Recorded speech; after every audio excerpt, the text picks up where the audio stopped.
Hi viewers, welcome to அறிவா media. நாம இப்போ என்ன பார்க்க போறோம்னா, ஆபரேஷன் சிந்தூர்.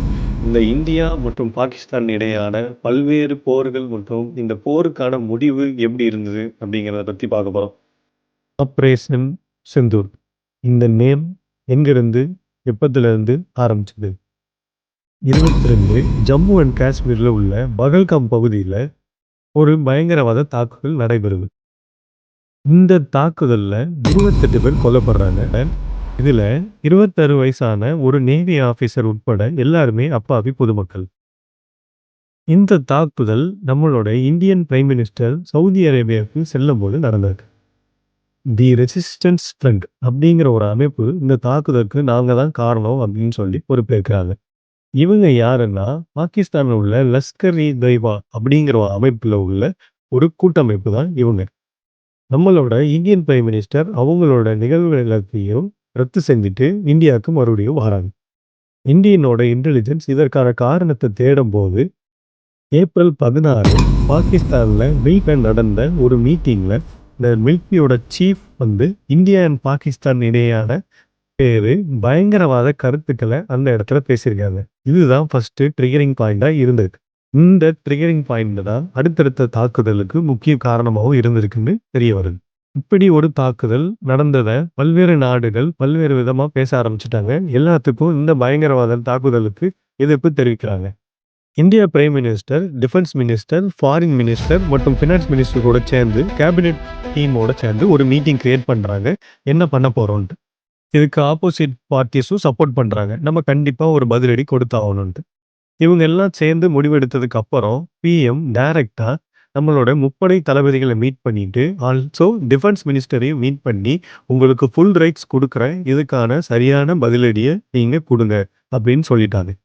இப்பதான் சிந்தூருங்கிற பேரு உருவாகுது. அந்த பகல்காம் பகுதியில் நடந்த பயங்கர தாக்குதல்ல பலர் உயிரிழந்திருக்காங்க. அதை நினைவூட்டும் வகையிலும் இந்த தாக்குதலில் பல பெண்கள் விதவையாகியதால் அந்த சிந்தூர் என்ற பெயரை அந்த விதவைகளின் துயரத்தை நினைவூட்டும் வகையில் பயன்படுத்தப்பட்டது. இப்போ இந்தியா ஃபுல்லா மே 6ல மாக் ட்ரில் நடக்க போகுதுன்னு சொல்றாங்க. மே 7 இந்தியன் பிரைம் மினிஸ்டரோட முழு பார்வையோட இந்த அட்டாக் நடக்குது. இதுல பாகிஸ்தானோட பயங்கரவாத முகாம்கள் இருக்கும் இடத்த கரெக்டா குறி வச்சு டிசன் அட்டாக் நடைபெறுது. இது வெறும் 20 நிமிஷம் தான். அதுவும் நம்ம இந்தியாவோட எல்லையிலிருந்தே இதை பண்ணிட்டோம். மே 7 முதல் இப்போ வரைக்கும் இந்த போர் தொடர்ந்துட்டே தான் இருக்கு. பல்வேறு நாடுகள் பல்வேறு கருத்துக்களை இந்த போரை பத்தி சொல்லிட்டு வந்துட்டு தான் இருக்காங்க.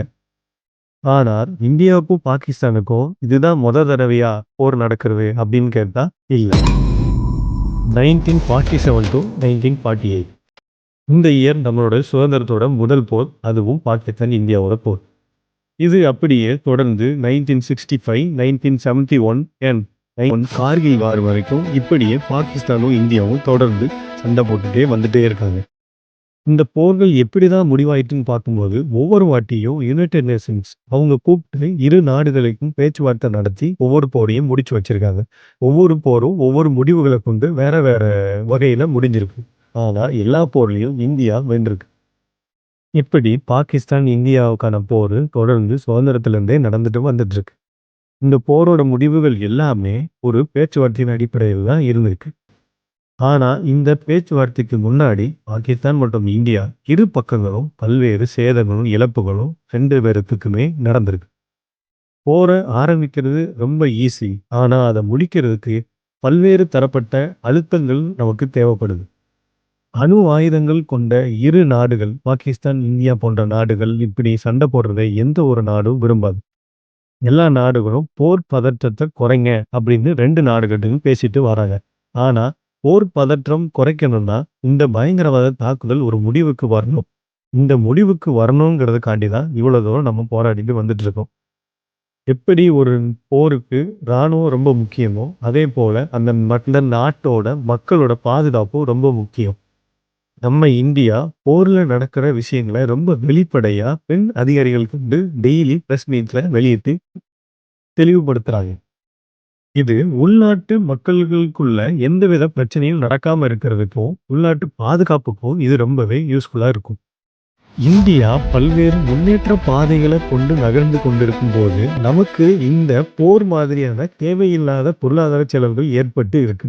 ஆனா நாட்டு மக்களுக்கு நிம்மதியை தேடி தரணும் அப்படிங்கிற ஒரு முடிவுல இந்திய அரசு செயல்பட்டு வருகிறது. கண்டிப்பா போர் என்பது எப்போதும் தீர்வு இல்லை, மனிதர்களின் அழிவுதான். ஆனா பயங்கரவாதத்தோட நம்ம வாழணும்னு நினைச்சா அது ரொம்ப பெரிய விபரீதமா போய் முடியும்.